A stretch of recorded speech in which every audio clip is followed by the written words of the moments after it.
Lunch box ரெசிபியில் இன்றைக்கி நம்ம பார்க்க போகிறது சத்தான வெண்டைக்காய் சாதம் எப்படி செய்கிறது அப்படிங்கிறதுக்கான ப்ரிப்பரேஷன் தான் பார்க்க போகிறோம்.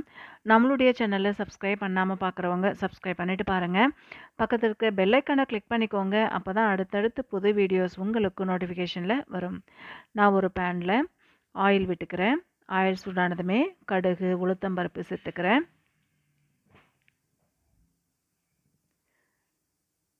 இதோட கடலைப்பருப்பும் சேர்த்துக்கிறேன். கடலைப்பருப்பும் உளுத்தம்பருப்பும் நல்லா பொரிஞ்சதுமே கருவேப்பிலை சேர்த்துக்கிறேன். இப்போ நம்ம கட் பண்ணி வச்சுருந்த வெண்டைக்காயை சேர்த்துக்கலாம். வெண்டைக்காயை ஒரு 5 நிமிஷம் நல்லா வதக்கிக்கலாம்.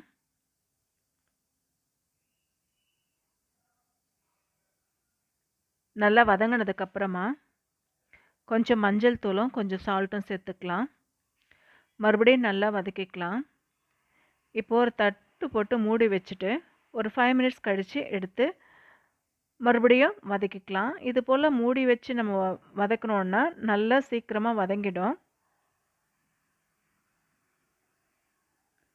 இப்போ ரெட் சில்லி பவுட்ரு கொஞ்சம் 1 டீஸ்பூன் அளவுக்கு சேர்த்துக்கிறேன்.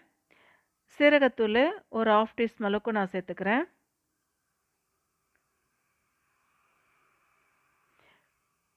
நல்லா மறுபடியும் வதக்கிக்கலாம்.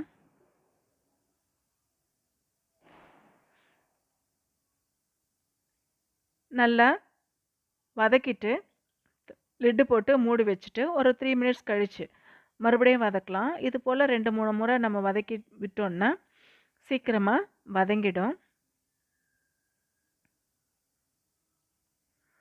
அவ்வளோதான், சூப்பராக ரெடி ஆகிடுச்சு வெண்டைக்காய் சாதம். இதில் நம்ம வடித்து ஆற வச்சு சாதம் போட்டுட்டு கலரிட்டு நல்லா மிக்ஸ் பண்ணிவிட்டு டிஃபன் பாக்ஸில் போட்டு கொடுக்க வேண்டியது தான். இது போல் நம்ம செஞ்சு கொடுத்தோன்னா கொஞ்சம் கூட மிச்சம் வைக்காமல் குழந்தைங்க சாப்பிட்டு வந்துடுவாங்க. ரொம்ப சத்தானது கூட வெண்டைக்காய். இப்போ நம்ம டிஃபன் பாக்ஸில் போட்டு பேக் பண்ணிடலாம். இதே போல் செய்து பார்த்துட்டு எப்படி வந்திருக்குன்னு சொல்லுங்கள். நம்மளுடைய சேனலை சப்ஸ்கிரைப் பண்ணாமல் பார்க்குறவங்க சப்ஸ்கிரைப் பண்ணிவிட்டு பாருங்கள். தேங்க்யூ.